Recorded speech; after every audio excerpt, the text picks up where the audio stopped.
बिस्मिल्लाहिर्रहमानिर्रहीम। आपसे बात हो रही थी किसके बारे में?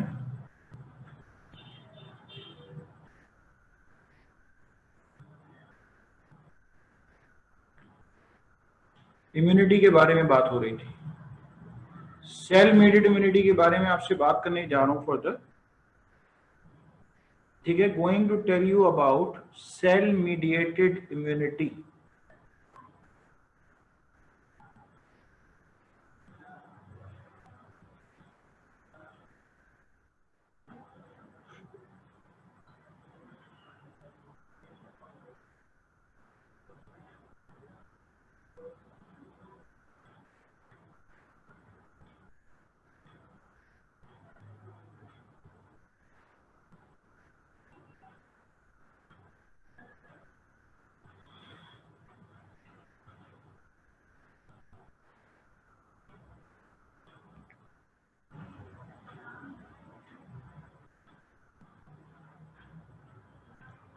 ठीक है, सुन लीजिए गौर से। हेल्पर टी सेल्स काम करते हैं, साइटोटॉक्सिक टी सेल्स काम करते हैं, सप्रेसर टी सेल्स काम करते हैं, नेचुरल किलर सेल्स काम करते हैं। ठीक है, बारी बारी इन तीनों के बारे में आपसे बात करने जा रहा हूं।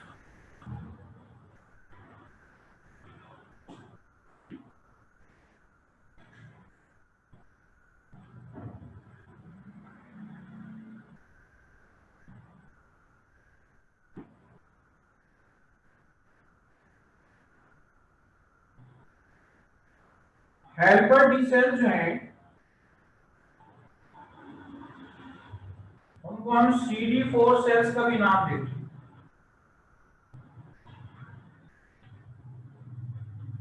ठीक है, हेल्पर टी सेल्स को हम CD4 सेल्स का भी नाम देते हैं। सबसे पहले अगर किसी मैक्रोफेज ने किसी बैक्टीरिया को पकड़ा होता है, किसी बैक्टीरिया या वायरस को पकड़ा होता है,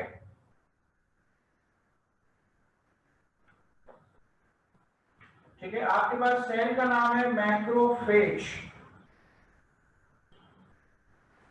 अगर किसी बैक्टीरिया या वायरस को पकड़ा होता है तो वो करता क्या है, वो अपने सेल की सरफेस पे, अपने सेल की सरफेस पे वो उसके टुकड़े क्या करता है, अपने सेल की सरफेस पे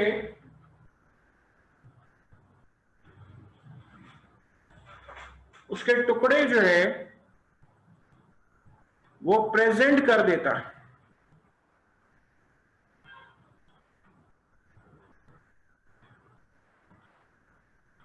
ठीक है, अपने सेल की सरफेस पे उसको प्रेजेंट कर देता है। कौन? एक मैक्रोफेज। मैक्रोफेज आपको पता है फेगोसाइटोसिस करता है, यानी कि वो डायरेक्टली क्या करता है, जो इंडिविजुअल है उसको इनगल्फ करता है। ठीक है, अच्छा, अब क्या किया उसने, उसको इनगल्फ कर लिया।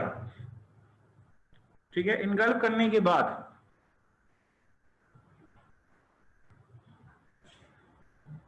उसने उसको इनगल्फ कर लिया।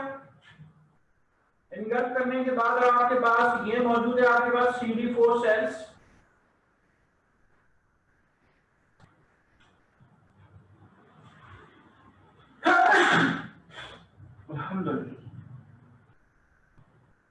अच्छा, और से सुन लीजिए।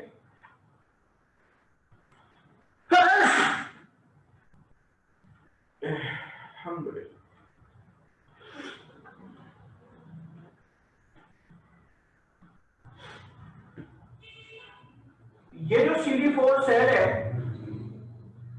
इसके बराबर में से बैक्टीरिया गुजर जाए,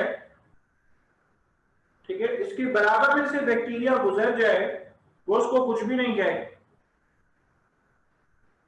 जो बैक्टीरिया या वायरस उसके टुकड़े मैक्रोफेज ने पकड़े वो उसको तोहफे में देगा। किसको तोहफे में देगा? हेल्पर टी सेल्स को तोहफे में देगा। जब आप किताब पढ़ेंगे तो आपको लिखा हुआ मिलेगा कि मैक्रोफेजेस एपीसी सेल्स होते हैं, एंटीजन प्रेजेंटिंग सेल्स होते हैं। ठीक है, एंटीजन प्रेजेंटिंग सेल्स होते हैं। तो ये दरअसल तोहफे में देते हैं, किसको? ये दरअसल तोहफे में देते हैं ठीक है, ये दरअसल तोहफे में देते हैं वायरस या बैक्टीरिया के टुकड़े। किसको तोहफे में देते हैं? हेल्पर टी सेल को तोहफे में देते हैं। ठीक है, हेल्पर टी सेल को तोहफे में देते हैं। तो अब इससे क्या होता है आपके पास, जब उसको ये मिल जाते हैं टुकड़े, अब हेल्पर टी सेल जो है वो तमाम व्हाइट ब्लड सेल्स में आप समझ लें सुपीरियर होता है, सबका सरदार है। ठीक है, तमाम के तमाम व्हाइट ब्लड सेल जो है उसका सरदार है कौन? Helper T cell. अब ये क्या करेगा? उन तमाम को ऑर्डर जारी करेगा। ठीक है, अब ये क्या करेगा? उन तमाम को ऑर्डर्स या अहकामात जो है वो जारी करेगा। ठीक है, तो आपके पास ये जो हेल्पर टी सेल्स है ये आपके पास अहकामात जारी करेंगे और बॉडी के दूसरे बी लिम्फोसाइट्स हैं। ठीक है, बी लिम्फोसाइट्स हैं, बॉडी के ग्रैन्युलोसाइट्स हैं, उन सबको क्या करेगा? उन सबको जो है वो अहकामात जारी करेगा। यहाँ पे जो उसके अहकामात होते हैं वो दरअसल किस शक्ल में होते हैं? यहाँ पे जो उसके अहकामात होते हैं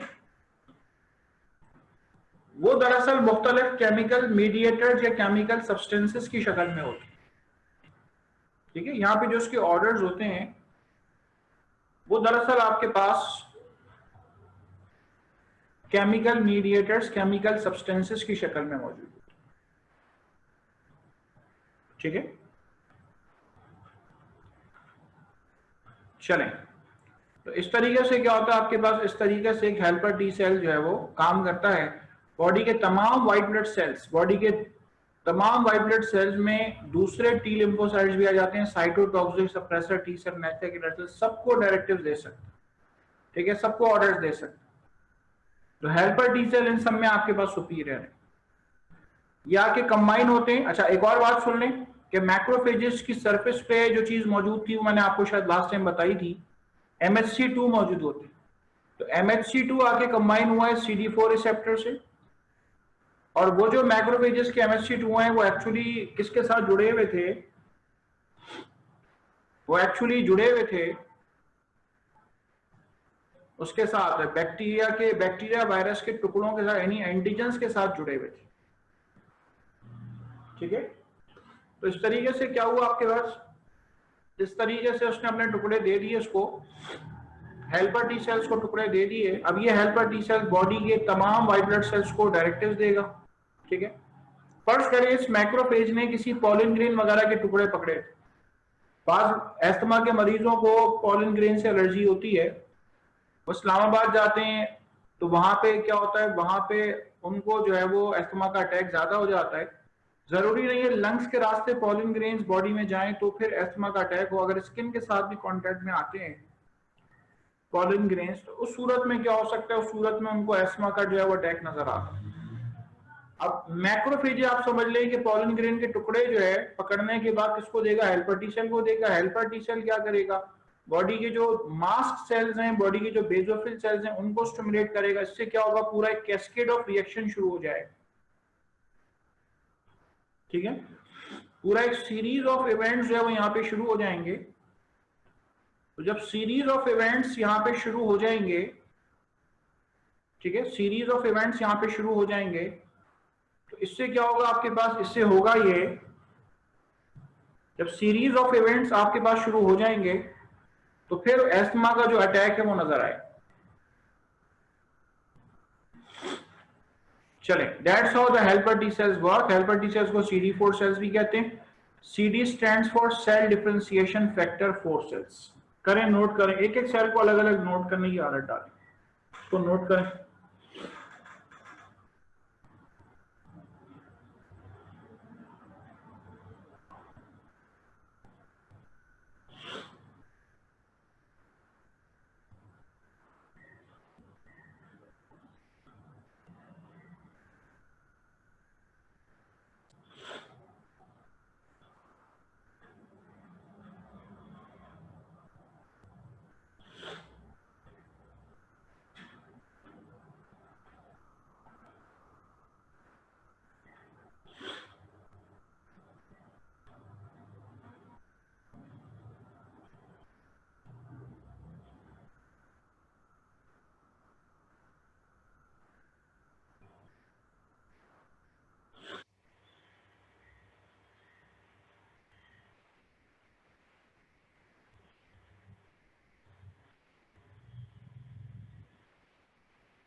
चले इसके बाद आइए साइटोटॉक्सिक टी सेल्स कैसे काम करते हैं।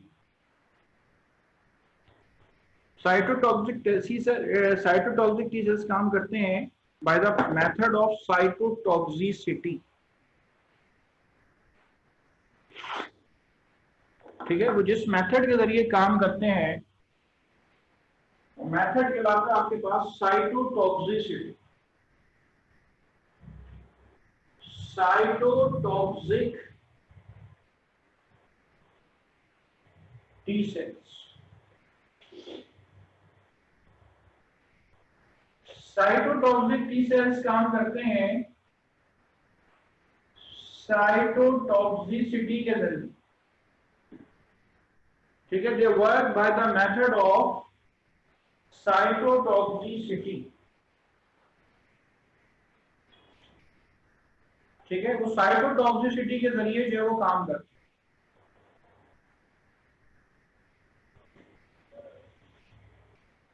साइटोटॉक्सिक टी सेल्स को हम CD8 सेल्स का भी नाम देते हैं।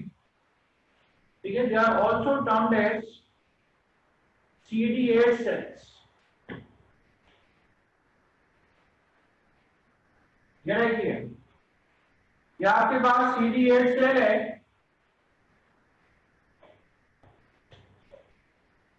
ये एक वो सेल है जिसके अंदर अभी वायरस मौजूद है, जिसके अंदर अभी वायरस जो है वो मौजूद है। ये आपके पास जो सेल है इसकी सरफेस पे आपको मिलेगा MHC1। ठीक है, इसकी सरफेस पे आपको मिलेगा MHC1।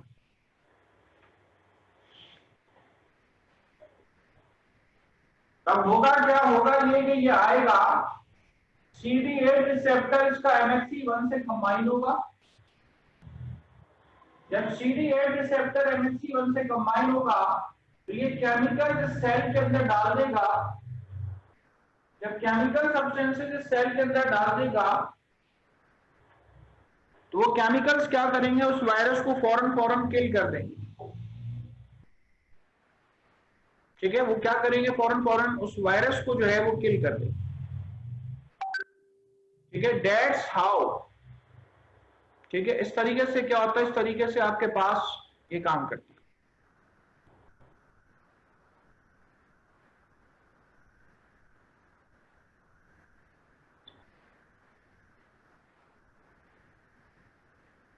करें, इसको नोट करें और से देख लीजिए कि CD8 रिसेप्टर MHC1 या HLA1 से कंबाइन होते हैं और CD4 रिसेप्टर जो है वो आपके पास MHC2 या HLA2 से कंबाइन होते हैं।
इसके बाद आइए नेचुरल किलर सेल्स बनाने जा रहा हूं। आपको जो साइटोटॉक्सिक टी सेल है मैंने सेल बना के दिखाया है, आप समझ लें कि ये एक लिवर का सेल है। लिवर के सेल पेंटागोनल हेक्सागोनल शेप के हो सकते हैं। अव्वल तो उसके जो लोब्यूल्स होते हैं वो पेंटागोनल हेक्सागोनल होते हैं। जो सेल आपको नजर आ रहा है लिवर का, समझ लें कि वो अभी जिंदा है। ठीक है, वो दरअसल आपके पास अलिफ सेल है, जिंदा सेल। ठीक है, ठीक है। इसके बाद आपसे बात करने जा रहा हूं alpha T cell, cytotoxic T cells, फिर उसके बाद नेचुरल किलर सेल के बारे में आपसे बात करने जा रहा हूं। Going to tell you about natural killer cell, NK cell.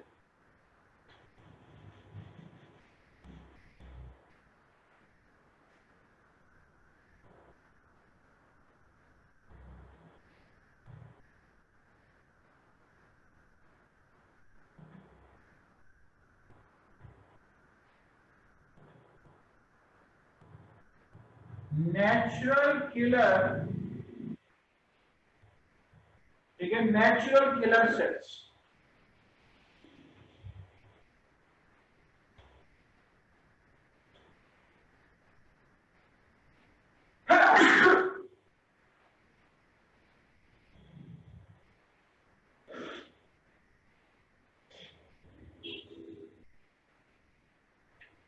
ठीक है, नेचुरल किलर सेल्स की खास बात क्या है? नेचुरल किलर सेल्स की खास बात यह है कि आपके पास ये सेल आया,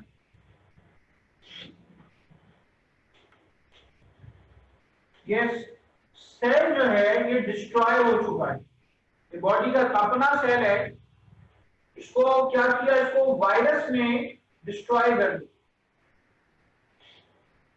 अब नेचुरल किलर सेल आपके पास आएगा,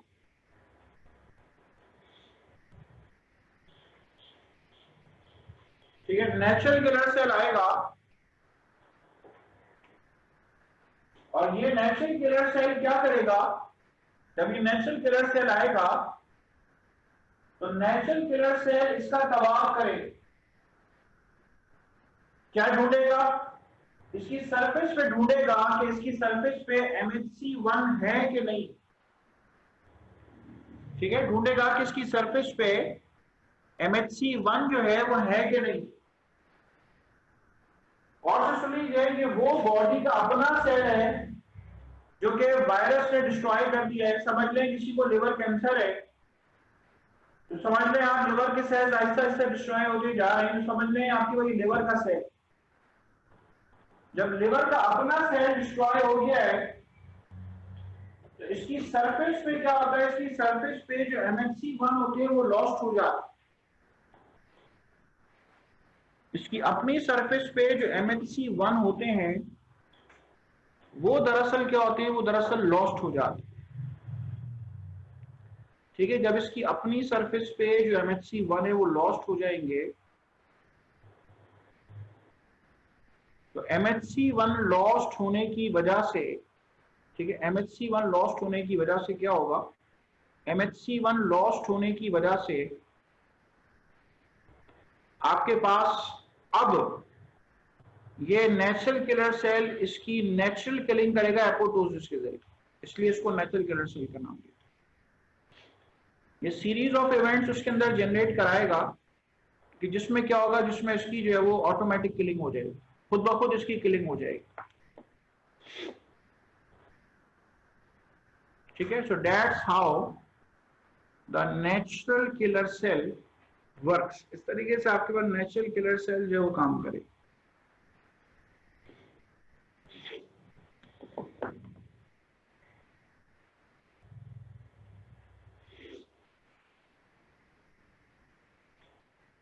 चलें, इसके बाद आइए चौथी टाइप है suppressor T cells. Suppressor T cell को जबानी आप सुन लें, उसके लिए डायग्राम की जरूरत नहीं है। किसी को नमोनिया टाइफाइड वगैरह होता है, ब्लड टेस्ट कराते हैं, उसमें क्या मिलता है? उसमें आपको व्हाइट ब्लड सेल जो है उनका काउंट बढ़ा हुआ मिलता है। ठीक है, उसमें आपको क्या मिलेगा? उसमें आपको व्हाइट ब्लड सेल काउंट जो है वो आपको बढ़ी हुई मिलेगी। जब व्हाइट ब्लड सेल काउंट आपको उसके अंदर बढ़ी हुई मिलेगी तो व्हाइट ब्लड सेल काउंट बढ़ी हुई होने की वजह से व्हाइट सेल काउंट बढ़ी हुई होने की वजह से अब कुछ दिनों के बाद व्हाइट सेल काउंट दोबारा से क्या होती है? नॉर्मल हो जाती है। ठीक है, व्हाइट सेल काउंट दोबारा से वो नॉर्मल हो जाती है कुछ दिनों में।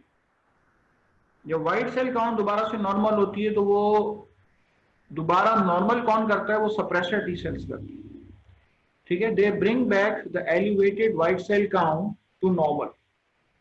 ठीक है, तो वो उसको नॉर्मल काउंट की तरफ लेकर आते हैं ठीक है, वो नॉर्मल काउंट की तरफ लेकर आते हैं। कौन? आपके पास जो सप्रेसर टी सेल्स होते हैं, ठीक है, एलिवेटेड व्हाइट सेल काउंट को दोबारा से नॉर्मल की तरफ लेकर आते हैं। कौन लेकर आते हैं आपके पास? Suppressor T sales. ठीक है, चलें, कर लें, नोट कर लें इसको।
ठीक है, इसके बाद आइए फर्दर।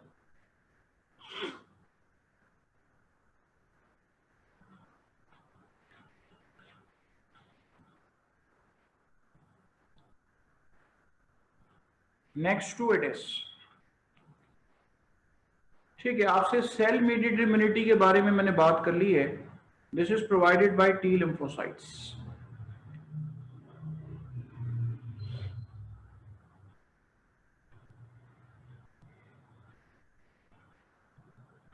ठीक है, ये कौन प्रोवाइड करता है? ये आपके पास प्रोवाइड करते हैं टी लिम्फोसाइट्स।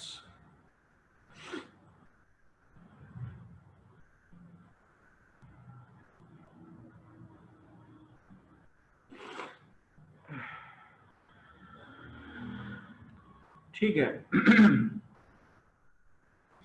अब इसके बाद आ जाए, आपसे बात करने जा रहा हूं। अच्छा, किसी की भी जहन में कोई बात है, अनक्लियर रह गई हो तो पूछ सकता है। ठीक है, याद रखें, टी लिम्फोसाइट जो हेल्पर टी सेल्स होते हैं, ठीक है, जो टी लिम्फोसाइट्स में आपके पास जो हेल्पर टी सेल्स होते हैं, ये helper T cells B lymphocyte से भी काम ले सकते हैं। ठीक है, ये दरअसल आपके पास ये बी लिम्फोसाइट से भी काम ले सकते हैं। ठीक है, ये पिछले मौजूद जो बी लिम्फोसाइट्स हैं उससे भी काम ले सकते हैं।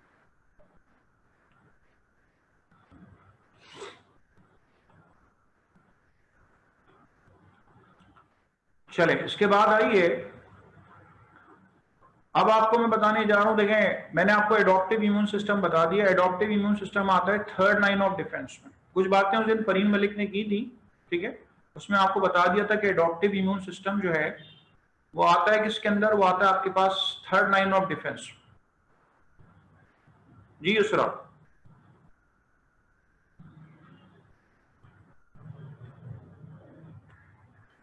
अस्सलाम वालेकुम सर। जी वालेकुम सलाम। सर सप्रेसर टी सेल एक बार बता दें वापस। ठीक है, सुन लीजिए। अब सप्रेसर, सप्रेस का पहले नाम समझ लेंगे, सप्रेसर किसे कहते हैं। सप्रेसर का नाम सुन लेंगे, सप्रेसर किसे कहते हैं?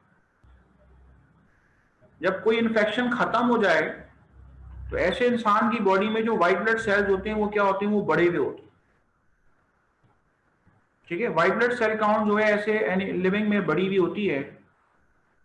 तो व्हाइट ब्लड सेल काउंट को दोबारा से नॉर्मल लेकर आना, ये किसकी जिम्मेदारी है आपके पास? ये जिम्मेदारी है सप्रेसर टी सेल्स की। ठीक है, एक मिनट में आपसे बात करता हूं।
किसी को अपेंडिसाइटिस हुआ तो उसमें क्या आपको मिलेगा, उसमें आपको जो व्हाइट सेल काउंट होगी वो आपको बड़ी भी मिलेगी। ठीक है, जो आपको व्हाइट सेल काउंट होगी वो आपको बड़ी भी मिलेगी। 19,000 आमतौर पे 4 से 11,000 के दरमियान होती है। तो अब होगा क्या, अब होगा यह कि जब वो अपेंडिक्स का ऑपरेशन हो गया, सही हो गया, तो व्हाइट ब्लड सेल काउंट जो बढ़ी हुई थी वो दोबारा से नॉर्मल बॉडी को करना होती है। तो अब वो क्या करेगा, बॉडी की स्प्लीन को प्रमोट करेगा कि बॉडी की स्प्लीन क्या करे, जो एलिवेटेड व्हाइट ब्लड सेल्स की जो काउंट है उसको दोबारा से लोअर डाउन करे। इसमें कौन रोल प्ले करते हैं, suppressor T cells role play करते हैं। किसी को टाइफाइड हुआ, व्हाइट सेल काउंट बढ़ी हुई, दोबारा से नॉर्मल करना है, आपके पास सप्रेसर टी सेल्स का काउंट। चलें, इसके बाद आ जाए first line of defence. Third line of defence देखिए मैंने आपको सबसे पहले बताया। ठीक है, अब फर्स्ट और सेकंड लाइन ऑफ डिफेंस आपको बताऊं।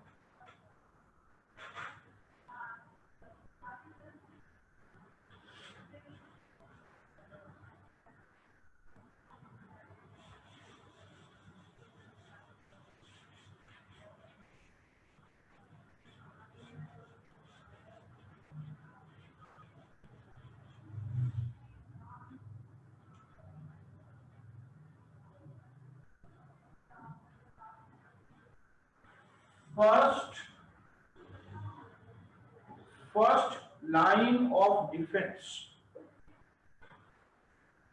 हमारी स्किन जो है,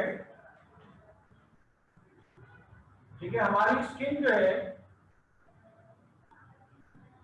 वो बिहेव करती है हमारे लिए फर्स्ट लाइन ऑफ डिफेंस। हमारी स्किन में मौजूद जो बैक्टीरिया वगैरह हैं उसको अंदर जाने नहीं देती। जो ड्रग एडिक्ट्स वगैरह होते हैं वो अपने इंजेक्शन वगैरह लगाते हैं खुद से, तो जब स्किन का बैरियर ब्रेक हो जाता है तो ये बैक्टीरिया अंदर आ जाते हैं। बैक्टीरिया अंदर आ जाएंगे तो अब सेकंड लाइन ऑफ डिफेंस के अंदर आपके पास कौन काम करेंगे, अब काम करेंगे न्यूट्रोफिल्स। ठीक है, now the neutrophils will work. ठीक है, न्यूट्रोफिल्स काम करेंगे किसके तौर पे, न्यूट्रोफिल्स काम करेंगे सेकंड लाइन ऑफ डिफेंस के तौर पर। ठीक है, now the neutrophils will work for the second line of defence. ठीक है, अब न्यूट्रोफिल्स काम करेंगे आपके पास सेकंड लाइन ऑफ डिफेंस के तौर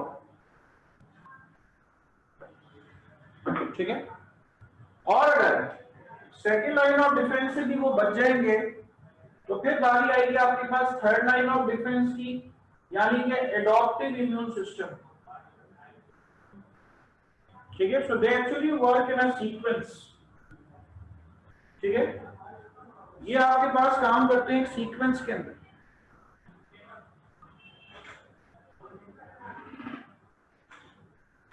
ठीक है, दे actually work in a sequence, ये आपके पास एक सीक्वेंस में काम करते हैं।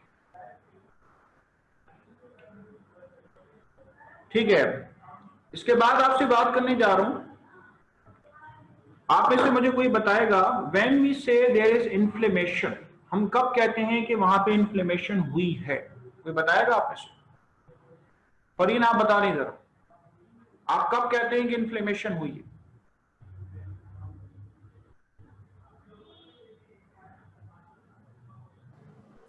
सर जब रेडनेस हो, स्वेलिंग हो उस जगह पे, तो हम कहते हैं उस जगह इन्फ्लेमेशन हुई है। सर जब किसी जगह पे रेडनेस हो या स्वेलिंग हो या फिर हमें पेन हो तो हम कहते हैं उस जगह इन्फ्लेमेशन हुई हुई है।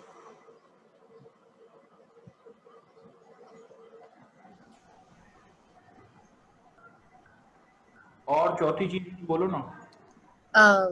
चौथी चीज ये है कि हमारे जब बेसोफिल हिस्टामिन रिलीज करते हैं।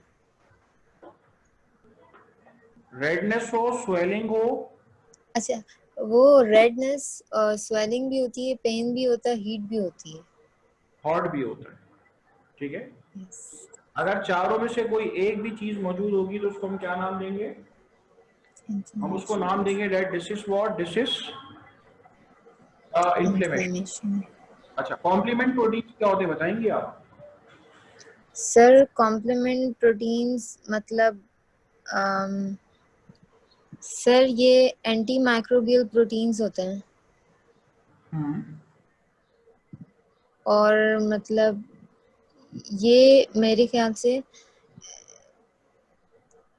ये पोर फॉर्मिंग सब्सटेंसेस रिलीज करते हैं जो किसी भी बैक्टीरिया या फॉरेन सब्सटेंस की लाइसिस कॉज करते हैं। ठीक है, यानी कि एंटीबॉडीज की तरह काम करते हैं। बिल्कुल सही है। फीवर को डिफाइन करें। सर फीवर अगर हमारा 98 फ़ारेनहाइट से अबव टेम्परेचर हो जाए तब फीवर हो जाता है। और अच्छा, फीवर में ये होता है कि हमारे जो वाइट ब्लड कॉर्पसूल्स होते हैं वो पायरोजन रिलीज करते हैं, उसकी वजह से फीवर होता है।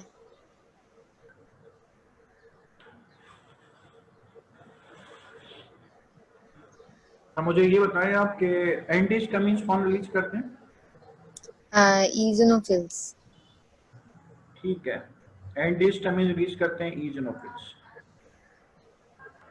चले इसके बाद आइए फर्दर, और आप मुझे एक बात बताएंगे, एक्टिव इम्यूनिटी और पैसिव इम्यूनिटी में क्या फर्क है? सर एक्टिव इम्यूनिटी होती है कि हमारी बॉडी जो बनाती है एंटीबॉडीज, उसके जरिए से अगर हमें इम्यूनिटी मिल रही है तो वो एक्टिव इम्यूनिटी। अगर हम बाहर से कोई एंटीबॉडीज मतलब अपने अंदर इंजेक्ट कराते हैं और उसके जरिए से हमें कोई इम्यूनिटी मिलती है तो वो पैसिव इम्यूनिटी होती है। ठीक है, यानी कि हम बॉडी को एंटीजेंस दे दें और बॉडी एंटीबॉडीज खुद से बना ले, यस। तो वो क्या कहलाएगी? वो कहलाएगी आपके पास एक्टिव इम्यूनिटी। और पैसिव इम्यूनिटी क्या है कि बॉडी को वो बीमारी मोस्ट लाइकली हो गई या हो जाएगी तो हम बनी बनाई एंटीबॉडीज देंगे, तो उसको कहते हैं हम पैसिव इम्यूनिटी। ठीक है, गुड, शाबाश। चलें पढ़कर आइए सबसे कह रहा हूं, ठीक है, ये यहीं से कंटिन्यू करेंगे इंशाल्लाह नेक्स्ट।